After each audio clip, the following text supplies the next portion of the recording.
Hello, I'm Regnard Raquedan, a Senior Partner Solutions Architect at GitLab, and I'm here to give you a quick demo of the GitLab and Google Cloud integrations that were announced last Google Cloud Next on April 2024. Now let's have a quick overview of the architecture of the solution. Now, there's an application that's hosted on GitLab.com, and it will ultimately deploy to Cloud Run. But to do that, we have to authenticate using IAM via the Workload Identity Federation, which we have an integration for. And then the application will create that Docker image and then copy and move that to Google Cloud's artifact registry. And that image will then be deployed to Cloud Run. So all of these are made possible by the recent integrations that we just created. Let's now talk prerequisites. You need three things. The first one is a Google Cloud project, which has the necessary permissions for you to deploy to Cloud Run. The second is your Google Artifact Registry, which will contain and host the container images that we will be generating. And then the last one is the GitLab project that has the application that will be deployed to the Cloud Run service. The demo will leverage majority of the new integrations that we announced for Google Cloud and GitLab. Now, the flow is very straightforward. I will be deploying an application. In this case, it's an S&P 500 forecast application written in Python. Now, to make that happen, I need to set up the Workload Identity Federation on Google Cloud, which is done mainly via the IAM integration on GitLab. After that is to set up the artifact registry integration, also done via the GitLab integration. And then after that, we need to set up and configure the Cloud Run permissions because we need to put that capability or permission onto the Workload Identity Federation pool that we had set up in the first step. And then after that, develop the CICD pipeline that will build the application, create the image, and then upload it to Google Artifact Registry, and then deploy it to Cloud Run. The first step of the demo, which is to integrate the Workload Identity Federation from Google Cloud onto my GitLab project. To do that, I'm going to the integrations page in my GitLab project, go and select Google Cloud IAM. I recommend following the guided setup to get this done, and this is what it looks like before any configurations and the setup is completed. Click guided setup. Now there are two things that you need to take note here. First is you need a personal access token that you need to generate with the API scope as indicated right here in the instructions. And then you need to be aware of the Google Cloud project ID, which is something that you can also find in the Google Cloud console. Once you have those two pieces of information, you can plug those into this command, right? You replace that the values here. And then if I go to my Google Cloud console terminal, this is the place where I paste that new command with all of those information included, and then execute that command. What will happen is that this will set up the Workload Identity Federation configurations for you, and then you just need to plug in some additional information later. Okay, so after setup, this is what that screen would look like. It will have some of the information on your Google Cloud project, a project ID and project number, and then it will have some information about the Workload Identity Federation, like the pool ID and the provider ID. Those are generated for you once you run those that command that we just replaced in that previous step. So once that's done, you'll see that the integration is active and Workload Identity Federation and IAM is set up in your Google Cloud project and GitLab project after this step. Okay, now on to the second step, which is to integrate the Google Artifact Registry onto your GitLab project. Now, the prerequisite here is that you should have finished the IAM and Workload Identity Federation step.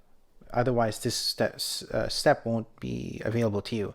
Now, once that's done, I just need to plug in a few key information. So like I said earlier, your artifact registry repository should be existing and created prior to this step, because you need to put that information in here on the repository name. Also the project ID, which we've obtained earlier, and also indicate the location for the repository that will be used. There's also some extra settings here, but it'll also give you the same commands, roughly the same commands that we did in the previous step. Like we could run these commands in the Google Cloud console. But the good thing is there's a test settings button here, which you can try out, and it'll tell you if your configuration was successful. And once that's done, if you go back to your integration settings, you'll see that the two services have been set up properly. Okay, so you're done with step 1 and step 2 of the demo. Okay, so we've completed the setup for permissions for IAM, Workload Entity Federation, and then Google Artifact Registry. Next is to bind the permissions for Cloud Run deployment, because by default this is not included on the IAM permissions. Now to do that, I need to go to the CICD components page for the Cloud Run deployment right here. Now it'll tell me the instructions on how to do it. So there's an extra step to bind those permissions onto the Workload Entity Federation pool. So I need to copy this command here and run it into the console, but I have to replace the some of the information, the variables, like adding the project ID, project number, the location, and the pool ID for that, the Workload Entity Federation pool that we defined earlier, right?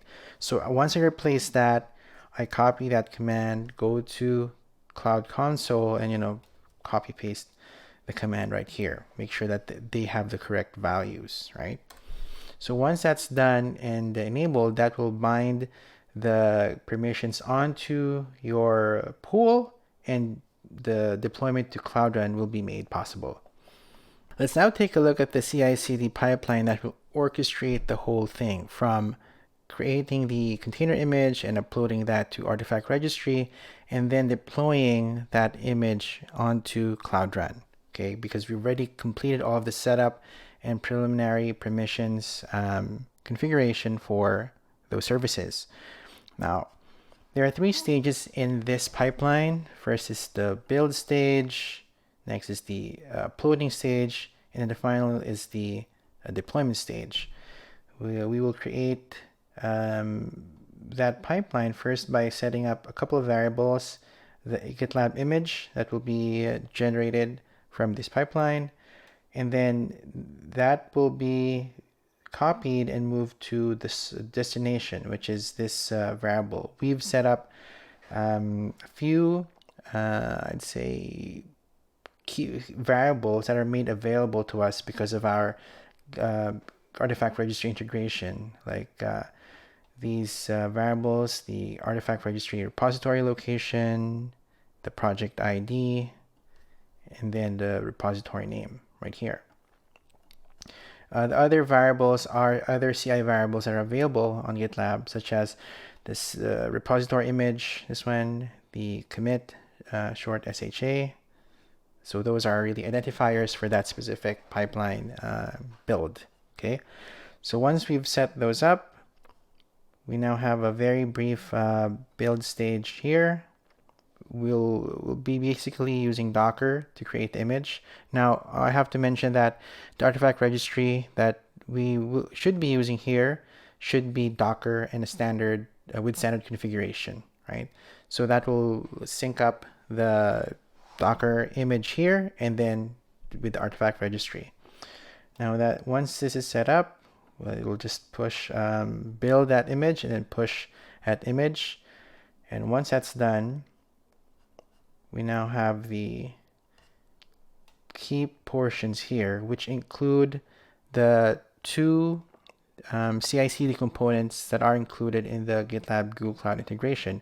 First one is this one, the upload artifact to artifact registry. And then the other one is the deploy to Cloud Run. These are, again, the CI/CD components to be used. Now, we will then define the source image here as we define it in that previous declaration. And then target will be the artifact registry location. And once that is completed and successful, we will then go to the Cloud Run deployment. We just need to define a few things such as the project ID, the service name. This service may or may not be existing at this stage, defining a location for that Cloud Run service, and then our container image that will be deployed onto that Cloud Run service.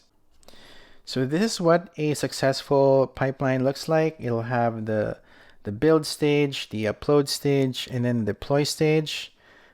In the deploy stage, we'll actually see the URL of the Cloud Run service. Now, one thing of note, if you're running this for the first time, Cloud Run will set the access to authorized or authenticated users. You have to set that to unauthenticated because that will make this service available to the public, like websites or other public APIs, for example. So that is the one setting that you need to do. So once that's set up, our application for this demo is already made available, as you can see here, and that completes the end-to-end deployment. Now, in this demo, I was able to show you, the setup and configuration of the IAM permissions with workload identity federation, setting up of the Google Cloud artifact registry on the GitLab UI, and then finally writing the CICD pipeline for this deployment and making sure that the necessary permissions are set, such as the Cloud Run permissions binding onto the IAM permissions that we set earlier, and then also making sure that the Cloud Run service is made available to the public. Yeah, thank you very much, and I hope this was a helpful demo for you.